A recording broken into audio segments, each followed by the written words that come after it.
Hello, good morning. So last class में हमने exercise 5.1 को कंप्लीट किया था। ओके, वहाँ पे हमारी एक्सरसाइज लास्ट वीडियो में कंप्लीट हो चुकी थी। आज हमें जो पढ़ना है वो एक्सरसाइज 5.2 के बेसिक कंसेप्ट को स्टार्ट करना है। आज की क्लास में मैं आपको जो हम क्लास 11th में बेसिक डेरिवेटिव जो पढ़े थे उसको रिवाइज कराऊंगा। ओके, क्योंकि उसके बिना हमारा काम नहीं चल सकता। इसलिए हम जो क्लास 11th में डेरिवेटिव पढ़े थे वो बहुत ही डिटेल में पढ़े थे। ओके, तो हम पहले क्लास 11th का जो डेरिवेटिव पढ़े थे, है ना, 5.1 में हमें मेनली कंटिन्यूटी सीखी है। अब 5.2 से हमारा डेरिवेटिव स्टार्ट होता है, मतलब डिफरेंशिएशन स्टार्ट होता है। ओके, तो जो हम पहले क्लास 11th में सीखे पहले हम उसको रिवाइज करेंगे प्रॉपर वे से, कि मैंने आपको डिटेल में नहीं बताऊंगा क्योंकि डिटेल में हम वहाँ पे पढ़ चुके हैं। ओके, क्लास 11th में तो आप वहाँ जाके देखें, आपको सब समझ में आएगा। मैंने वहाँ पे A to Z डिटेल में आपको सब कुछ बताया हुआ है।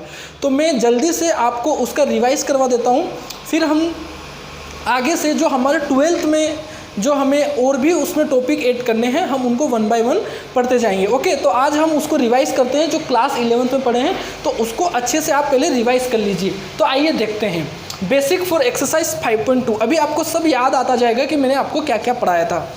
ओके, आपको ये तो पता होना चाहिए कि हमारे जो फंक्शन हमारे सिलेबस में है वो रियल फंक्शन है, इमेजिनरी फंक्शन नहीं है।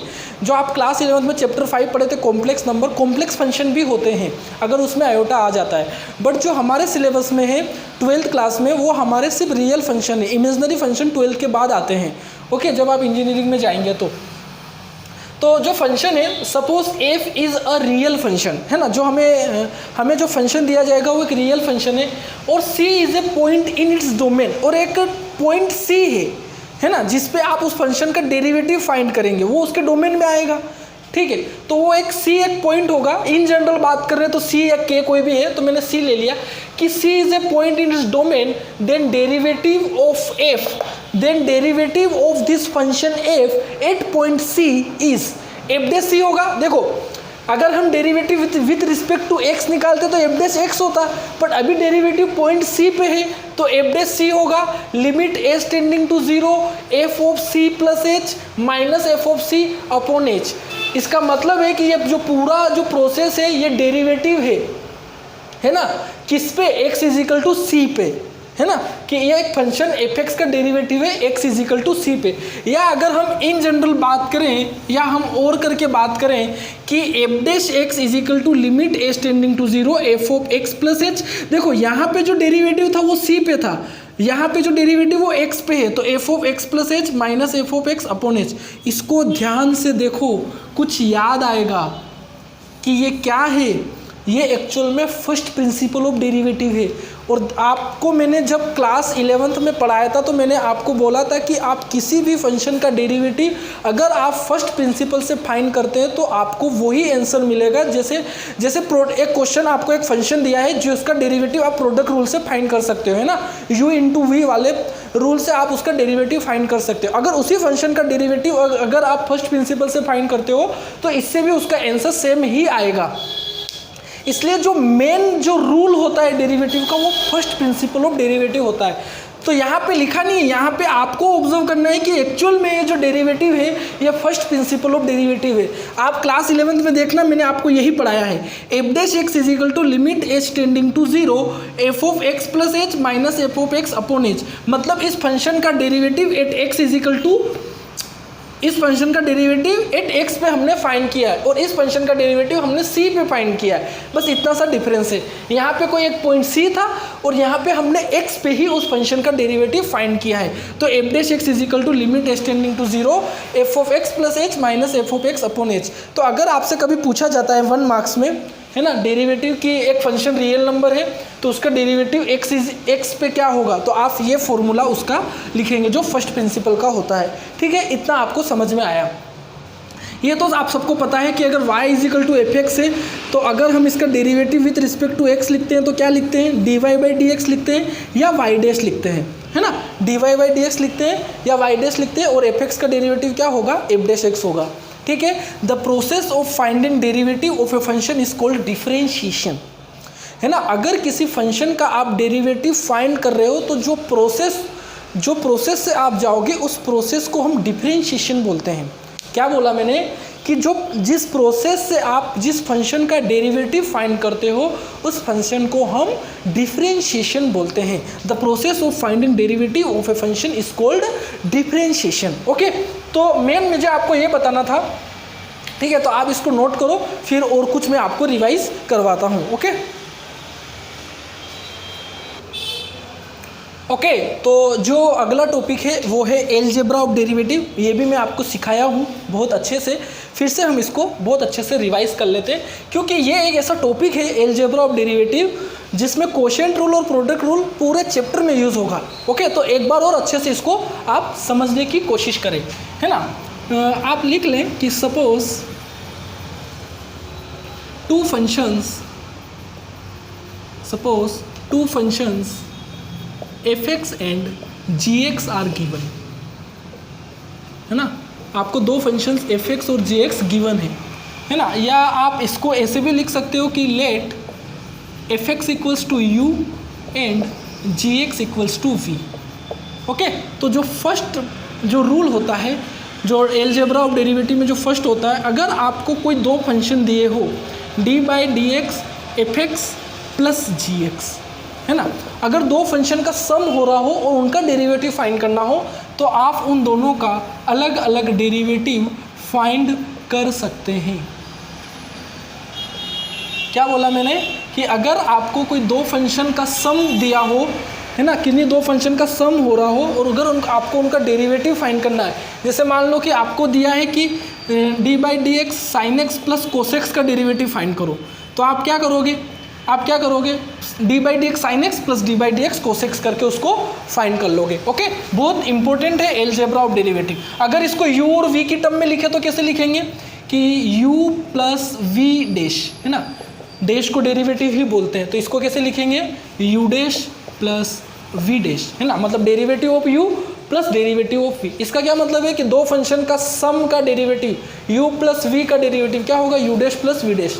सिमिलरली अगर ये तो सम हुआ, जैसे मान लो अगर fx माइनस gx होता तो उसमें भी d/dx fx minus d/dx gx होता, या u माइनस v ds तो u dash minus v dash. Okay, दोनों मैंने यहाँ पे बता दिए। सेकेंड की बात करते हैं, है ना, सेकेंड की बात करते हैं कि अगर मान लो कि आपको d/dx fx सबसे इम्पोर्टेंट, है ना, जो अब दो नेक्स्ट आने वाले सबसे important, d/dx fx into gx। अगर आपको किन्हीं दो फंक्शन के प्रोडक्ट का डेरिवेटिव फाइंड करना है ना, जैसे मान लो sin x into cos x के डेरिवेटिव आपको फाइंड करना है प्रोडक्ट का, तो कैसे करेंगे। यहाँ पे आपको जो सबसे पहले जो तरीका होता है वो ये होता है कि एक फंक्शन को फर्स्ट और एक फंक्शन को सेकंड। तो आपका यहाँ पे क्वेश्चन आता है कि सर ये कैसे डिसाइड करेंगे कि किसको फर्स्ट और किसको सेकंड मानना है, किसको फर्स्ट और किसको सेकंड मानना है। तो मेरा आपसे ये कहना है कि आप किसी को भी फर्स्ट और किसी को भी सेकंड मान लो, आपका आंसर सेम आएगा। ओके, तो रूल ये होता है कि फर्स्ट को सेम रखो और सेकंड का डेरिवेटिव कर दो, है ना, फर्स्ट को सेम रखो और सेकंड का डेरिवेटिव कर दो, प्लस सेकंड को सेम रखो और फर्स्ट का डेरिवेटिव कर दो। इसके ऊपर बहुत सारे क्वेश्चन 11th क्लास में हम किए हैं, है ना। अगर दो फंक्शन के प्रोडक्ट का आपको डेरिवेटिव करना है ना, तो रूल क्या है कि जिसको आप फर्स्ट मान रहे हो, फर्स्ट सेकंड किसी को भी मान सकते हो, जिसको आप फर्स्ट मान रहे हो वो सेम, फिर सेकंड का डेरिवेटिव प्लस सेकंड सेम और फर्स्ट का डेरिवेटिव। अगर हम u इंटू वी में लिखें इसको, अगर आपको u, दो फंक्शन है u और v, है ना, देखो fx u है और gx v है, तो u इंटू वी का डेरिवेटिव क्या होगा, u v dash plus v u dash. First, ये फर्स्ट है और ये सेकेंड है, तो फर्स्ट सेम, सेकेंड का डेरिवेटिव v डैश प्लस फिर सेकेंड सेम और फर्स्ट का डेरिवेटिव u डैश। इसको प्रोडक्ट रूल बोलते हैं। क्या बोलते हैं, प्रोडक्ट रूल, है ना, इसको प्रोडक्ट रूल बोलते हैं।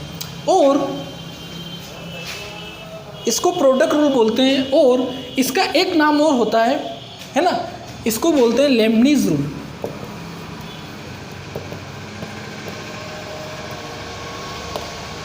ओके, लेबनीज रूल भी इसको बोलते हैं।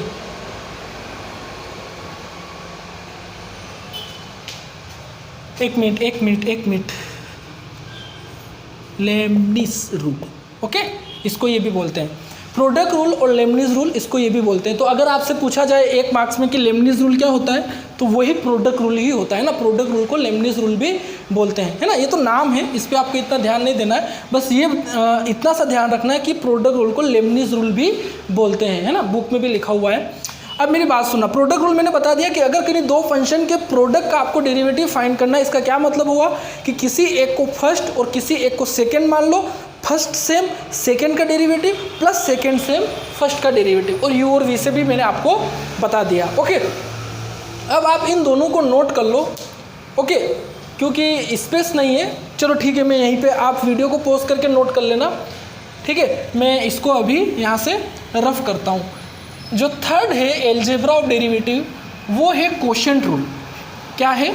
Quotient rule. मैं आपको एफ और जी एक्स से भी बता रहा हूँ और यू वी से भी बता रहा हूँ, है ना, तो आपको दोनों पता होना चाहिए।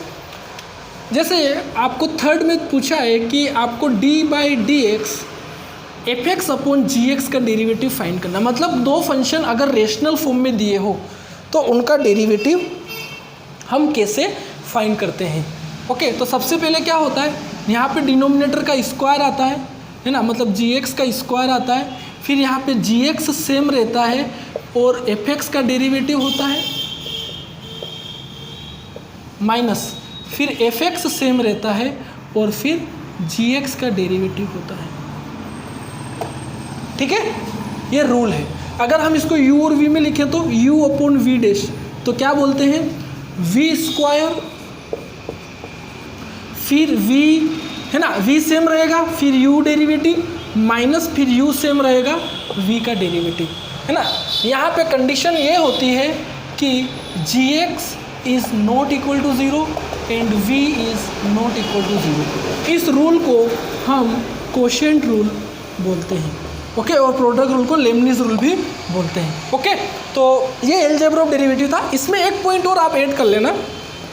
पॉइंट ये है कि मान लो कि आपके पास आपको डेरिवेटिव इसका फाइंड करना है k इंटू एफ एक्स का, है ना। ये बहुत इंपॉर्टेंट कंसेप्ट है, आप इसको समझना बात को। जहाँ पे k कांस्टेंट है कि अगर किसी फंक्शन के साथ एक कांस्टेंट का मल्टीप्लाई हुआ, जैसे आपको डेरिवेटिव फाइंड करना है d by d x 5 into sine x. अब साइन एक्स के साथ 5 का मल्टीप्लाई हो रहा है, तो एक बात ध्यान दें कि जब किसी फंक्शन के साथ कांस्टेंट का मल्टीप्लाई होता है तो आप उस कांस्टेंट को बाहर निकाल लो और उस फंक्शन का डेरिवेटिव कर लो। मतलब जब आपको देखो यहाँ पे डेरिवेटिव किसके रिस्पेक्ट में हो रहा है, x का, तो इसके लिए तो फंक्शन ये हुआ, तो k इसके लिए कांस्टेंट है। जब ऐसा कुछ हो जहाँ पे कोई कांस्टेंट किसी फंक्शन से मल्टीप्लाई हो तो कांस्टेंट को आप बाहर निकाल लो और सिर्फ उस फंक्शन का मल्टीप्लाई कर लो। जैसे अभी मैंने आपको 5 साइन एक्स बताया, तो आप 5 को बाहर निकाल लो और सिर्फ साइन एक्स का क्या कर दो, साइन एक्स का क्या कर दो, डेरिवेटिव फाइंड कर लो। ओके, तो ये मैंने आपको कुछ रूल बताए हैं, है ना। पहले तो अगर कोई दो फंक्शन ऐड हो रहे हैं या सब्ट्रैक्ट हो रहे हैं तो दोनों का अलग अलग हम करके उनका डेरिवेटिव फाइंड कर सकते हैं। फिर लेमनिस रूल और प्रोडक्ट रूल मैंने आपको बताया, और this is quotient rule. Okay, तो इसको नोट डाउन करो, फिर आगे बात करते हैं। ओके, अब कुछ रिजल्ट जो हमने वहाँ पे प्रूफ किए थे, है ना, सारे रिजल्ट मैंने फर्स्ट प्रिंसिपल से आपको प्रूफ करके बताए थे वहाँ पे कि कैसे ये रिजल्ट आते हैं। यहाँ पे हमें इनका डायरेक्ट यूज़ करना है। ओके, तो देखेंगे ध्यान से। आपको सारे अगर किसी भी रिजल्ट का आपको प्रूफ देखना है, देन आप क्लास 11th में जाके इनका प्रूफ देखें नोट्स कॉपी में, है ना, तो आपको क्लास 11th में आपको सारे मिल जाएंगे ये। ओके, तो मैं डायरेक्ट रिजल्ट लिखता हूँ, आप भी रिवाइज कर लें साथ साथ में। D by d x, x की पावर n कितना होता है, n x की पावर n माइनस 1, पावर आगे आती है और पावर में से एक कम होता है ना। d by d x, x की पावर n, पावर आगे आती है और पावर में से एक कम होता है। d by d x, x कितना होता है, 1। d by d x constant 0, है ना। d by d x sine x क्या होता है, cos x. d by d x cos x क्या होता है, माइनस का sine x. d by d x tan x क्या होता है, sec square x. I hope कि आपको ये रिजल्ट याद होंगे। d by d x sec x क्या होता है, sec x into tan x. D by d x cot x क्या होता है, minus cosec square x. D by d x cosec x क्या होता है, माइनस का cosec x into cot x. D by d x e to the power x, e to the power x ही होता है। D by d x a to the power x क्या होता है, a to the power x into log of A, base ई होता है और यहाँ पे ए आता है ना, मतलब d by d x a to the power, यहाँ पे ए कॉन्स्टेंट होता है, ये ध्यान रहे, है ना। तो d by d x a to the power x क्या आएगा, क्या आएगा, a to the power x same आ जाएगा और log a आ जाएगा, ठीक है, ये डायरेक्ट रिजल्ट हुए, ठीक है। D by d x log x क्या होता है 1/x। अच्छा यहाँ पे देखो d by d x a to the power x upon log a, तो अब ये यहाँ पे देखो x के रिस्पेक्ट में log a कॉन्स्टेंट है तो log a बाहर आएगा, है ना। तो अभी आप देखना जब log a बाहर आएगा, आप अभी ऐसा करो कि इस log a को बाहर, ये कॉन्स्टेंट है ना, तो इसको 1/log a बाहर कर दो। अब ये क्या बना, अब ये बना d by d x a to the power x, तो a to the power x का डेरिवेटिव क्या होता है, a to the power x into log a, तो log a से यहाँ पे बेस ई है तो log a से log a कैंसिल होगा, तो क्या बचेगा a to the power x. इसका मतलब है कि d by d x a to the power x upon log a होता है a to the power x, okay ये होता है, क्योंकि log a कॉन्स्टेंट है, log a बाहर आ जाएगा तो ये d by d x a to the power x ये आ जाएगा, फिर log a से log a कैंसिल हो जाएगा तो a to the power x आ जाएगा। D by d x log x 1/x होता है, ये मैंने बता ही दिया, e to the power x वही होता है, ठीक है। यहाँ पे a कांस्टेंट होता है और ये तो सब आपको पता है ना कि x की पावर n, n x की power n-1, d by d x x 1 होता है, d by d x constant 0, sine x cosec, cosec x का minus sine x, tan x का सेक स्क्वायर एक्स, ये सारे रिजल्ट हैं, ओके, जो हम क्लास 11 में बहुत ही डिटेल में पढ़े थे, इनका हमें यहाँ पे डायरेक्टली यूज़ यहाँ पे करना है, ओके। तो आज की क्लास में मैंने आपको जो क्लास 11th में आपने जो पढ़ा है वो मैंने पढ़ाया है। अब कल से मैं कुछ थ्योरम्स आपको कराऊंगा, यहाँ पे 2 थ्योरम दी हुई है वो करेंगे और 2 क्वेश्चन है, क्वेश्चन नंबर 9 और 10 में वो आपको सोल्व करके यहाँ पे बताऊँगा, तो यहाँ पे अपनी एक्सरसाइज 5.2 ओवर हो जाएगी, ओके। तो आप अपना वर्क तब तक यहाँ पे कंप्लीट करके रखें, आप क्वेश्चन नंबर एक्सरसाइज 5.2 के क्वेश्चन नंबर 8 तक सोल्व कर सकते हैं, ओके। सो मिलते हैं कल, तब तक अपना ध्यान रखें और हमेशा खुश रहें, ओके, बाय।